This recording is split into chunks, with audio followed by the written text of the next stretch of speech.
This is great. That was a literal zoom enhance moment. I don't know what red suede costs $450. That looks cheap as... Hi everyone, Crafty Crime here, and welcome back to my channel. I can say that now because I've actually made a video on here. For those of you who weren't in the whopping 15 viewers of my first video, I am a criminologist. If you want to know more about what that means, you can check out the short that I just posted here, or you can check out the first video in this series here. Basically though, my research is in the realm of legal psychology, so I do a lot of work on just how bad forensic evidence actually is. So today I thought I'd follow up on the first episode in this series and check out its arguably more popular spin-off, CSI Miami.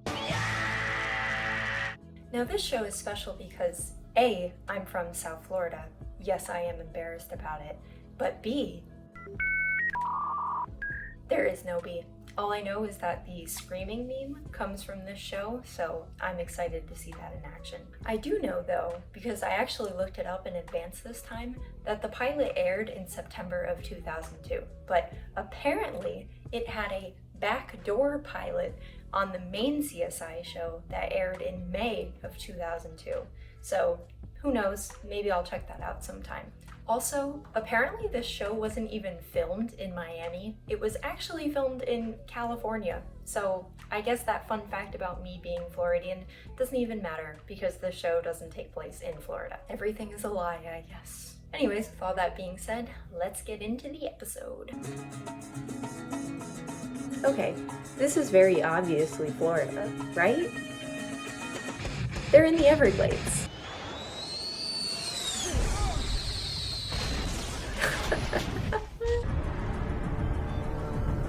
Oh my god, look how bad the CGI on that fire is. 8 souls unaccounted for, okay. Look, they're advising we wait for fire and rescue. Ma'am, we were 4 miles away when we took the call. First responders provide immediate aid, no questions asked. We're taking this. Okay, he is right there that the people who first respond to the scene should be the ones who first administer aid, whether that is police or fire. Fire rescue is probably better equipped to handle this situation though, at least in terms of like if they need to engage in extraction, especially in Florida, you know, they train for these types of situations and the climate, because it's pretty hard to find someone down in the boggy Everglades. So I mean, this guy right here already looks like he's like decked out in a dive suit and everything. So I don't know, maybe he does have some kind of training in this area. But yes, first people on scene should be the ones to at least try to do what they can to administer aid immediately, if it's safe to do so. Tell them I want to set up a forward command post at Levee 67. Mobile recovery, biohazard gear that works, and then call in the night shift. We need all hands on deck. I do like that they're showing that he is taking command of the scene and actually setting up a command post to be able to control the situation from. Also his call outs for the other resources that they're going to be calling in. All good stuff. Horatio Kane's CSI priority. I need an air rescue. I am located 6 miles south of the Tamiami Trail and spillway 346. Hold on! You know, this guy has good comms.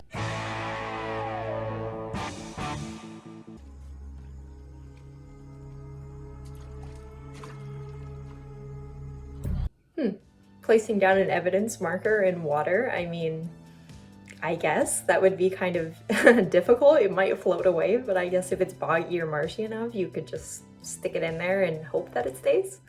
All search personnel should have Tyvek's overalls on, double gloves, masks, and decontamination after every ship. Everyone doses up on antibiotics. Water's full of blood-borne pathogens and bacteria from body decomp, not to mention 6,000 pounds of Jet A fuel. Crime scene, which means no object too small. Any doubts, bag it, tag it. This is great. Like, all of those instructions that they all just gave to each other were actually amazing. What? Maybe they've learned since the original CSI, but yes, everything they were saying about hazmat, decontamination, like this is obviously a dangerous scene to be in.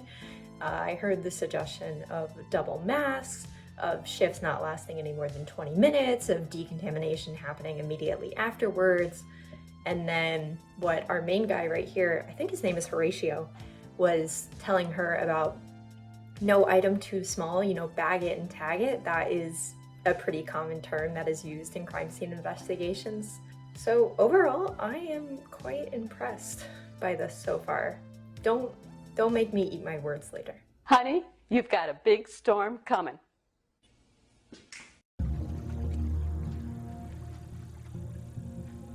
Did you approach the plane? No, sir. We hightailed it out of there. Called 911. You didn't think to look Smart. for the survivors. Hey, we called you, remember? Yeah, what's this guy on about? They did the right thing. It's not their job to jump into the Everglades and look for survivors. Gator.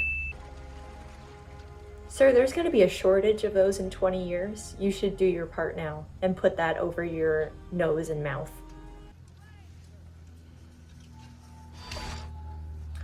That was a literal zoom enhance moment.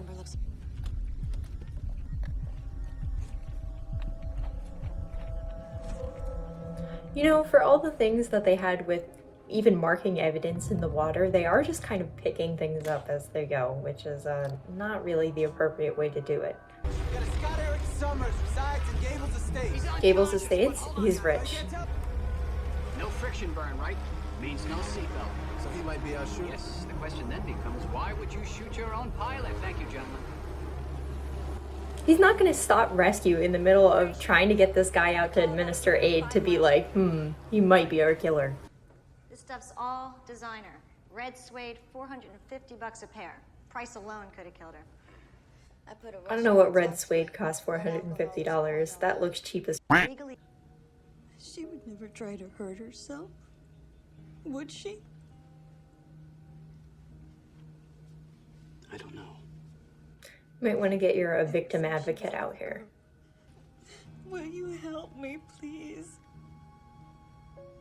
I will. The correct answer there probably would have been, I'll try, or we'll try our best. There's one thing that you should never do. It's make promises. Now, I know he didn't directly say, I promise I will, but the way he responded to that question did make it seem like a promise, and you never want to make promises that you potentially won't be able to keep, especially to a victim who is in distress.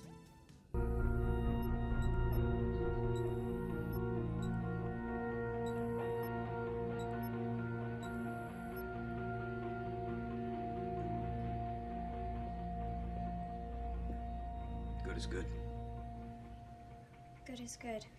You gonna get a second person to confirm that match? You're trying to get back at someone? ¿Quieres venganza? Bruh. We've matched the markings to your tools. We know it is you that filed down the pins. I work hard. I get those planes up in the air. Nobody asks how at 30,000 feet. The plane was climbing. How high did this plane get, Callie? Tower radar said no higher than 4,000 feet. That was actually a pretty good interrogation scene. He didn't come out and use the read technique, which is pretty controversial and leads to a lot of false confessions. It was pretty straightforward. I mean, I guess it didn't necessarily need to lead to this kind of like aggressive confrontation situation that can lead to false confessions, because the guy actually did what he was being accused of, even though that wasn't exactly leading to what they thought it might have. But overall, like, pretty good technique there. Nothing too coercive, no presentation of false evidence. They could have just as easily said that the plane went to 30,000 feet and then pinned it on this guy. So overall, still going strong. We'd like to get your fingerprints and a sample of your DNA, if that's all right with you. Wait a minute. Do I need to have a lawyer present? Mr. Summer, we are Good ask. trying to and she fell out a door that had been opened from the inside. Does that ring a bell? No. I didn't see anything. I was in my seat. Actually, sir, you weren't in your seat. And neither was Christina, which is why there were no friction burns from your seatbelts. So, would you like to try again? Okay. As I discussed in the last episode, right now they're asking him incriminating questions. This is going down an incriminating line of questioning, so he needs to be read his Miranda rights before he continues to answer this question. He was totally right with his intuition that he needs to lawyer up before he continues to say anything else. You ran a chemical profile on her hair? Mm-hmm. Trace elements can generally be found in the follicles. Luckily, she was a brunette. Right. dark hair stores higher concentrations of most contaminants. Is that true? Well, according to this literature review that was funded by the Department of Health and Human Services, they are correct that higher drug concentrations demonstrated with same dose in dark hair versus light hair. Interesting. They are getting really like everything right so far. Okay. Nurse, the patient that was in this room, where is he? He checked himself out about an hour ago. A, they would have told you that before you barged over to the room. B, he was actively involved in this situation. You already suspected him. He would have at least been handcuffed to the bed. Or you would have had an officer with him. Gator. So many gators. See that game last night? Dolphins are pretty good this year. How did the Dolphins do in 2002? The Dolphins won only 9 games in 2002 and missed the playoffs for the first time since 1996. So, I guess the Dolphins weren't doing pretty good that year. Can you pull that up? I'll run a reverse algorithm. Just lose the pilots. Me editing this video. I found a piece of leather in the number 2 engine. Let me guess. Red suede, $450 a pair. Don't have the evidence to know. We need the proof. That's funny. That's some Final Destination stuff right there. I like how he said bag and tag everything and nothing here is bagged or tagged.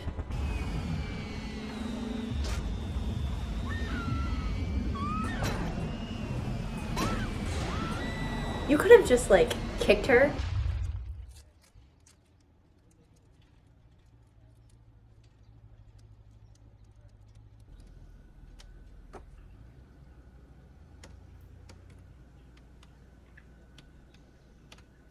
All right, show me your match criteria.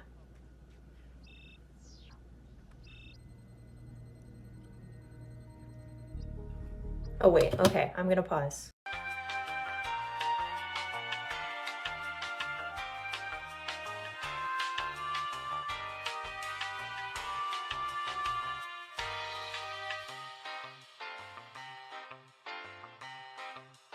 Okay, so they're saying here that this is a match. You can see by looking at these prints that these are 2 completely different shapes.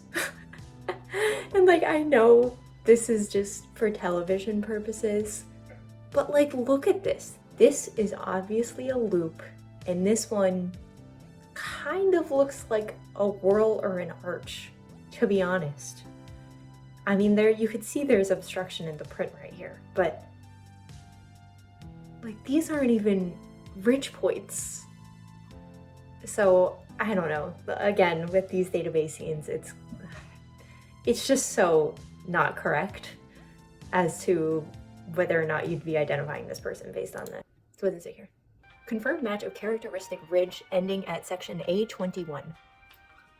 Confirmed match of characteristic ridge ending at section A21 to section A21 of scanner. Secondary confirmation of print identity of B43 matching bifurcation of multiple crossovers in lower regions near section J14 results confirm an identical match. So if I'm not mistaken here, they're only going off of 2 ridge point matches here and the bifurcation of the print. Again, you would at least need an independent examiner who has not seen that the computer has identified these as a match to confirm the match before you move on with anything. So in that 2009 National Academy of Sciences report that I mentioned in the last episode, basically a report that ended up discrediting a lot of forensic sciences. I'll actually link to it in the description because it is publicly available, which is cool. They have a section dedicated to automated fingerprint identification systems, and they break that up into 2 categories. One being 10 print searches, which is kind of what we saw in the last episode where they ended up comparing one fingerprint to a multitude in different databases. And the other category they identify is latent print searches. Here's what they say. Latent print searches are considerably more complicated than 10 print searches. In a latent print search, a fingerprint examiner attempts to identify an individual by comparing a full or partial latent fingerprint from a crime scene, which is the one that we saw him lift from the fire extinguisher, with the records contained in an AFIS automated fingerprint identification system database. Latent prints are regularly of poor quality and may be only a partial print, and often fingerprint examiners may not even know from which finger a given latent print came. He's comparing it to the left thumb print we can see here. We don't know that this is the left thumb.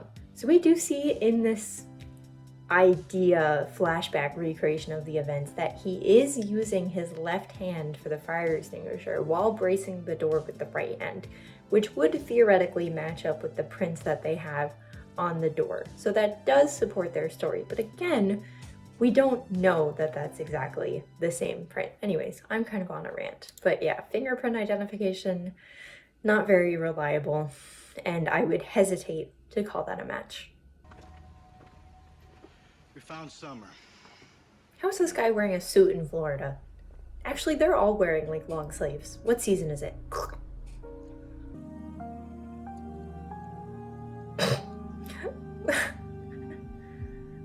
But the filters, man, just stop. It was a nice moment. You gotta have all these lens flares.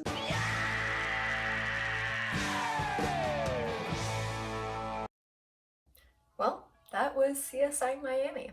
I gotta say, I'm actually kind of impressed. There were some issues, especially with the fingerprinting scene, but definitely compared to the other CSI where their police procedure was just all over the place, here they actually established a command post, called in the right resources. Like, it was pretty impressive the way that they handled it. And this was definitely shot in Florida. So, I mean, I don't know if the rest of the episodes are filmed in California and they just only had the budget to use the Everglades once. But yeah, overall, not bad. Maybe I should start giving these like a grade. If I had to give CSI Miami a grade, I would probably give it, this episode only, by the way, this does not extrapolate to the entire series because I don't know what else comes. But I would probably give it a B+. Not bad, not bad. Thank you so much for watching. If you enjoyed this video, please be sure to like, comment, and subscribe, and I will see you all again.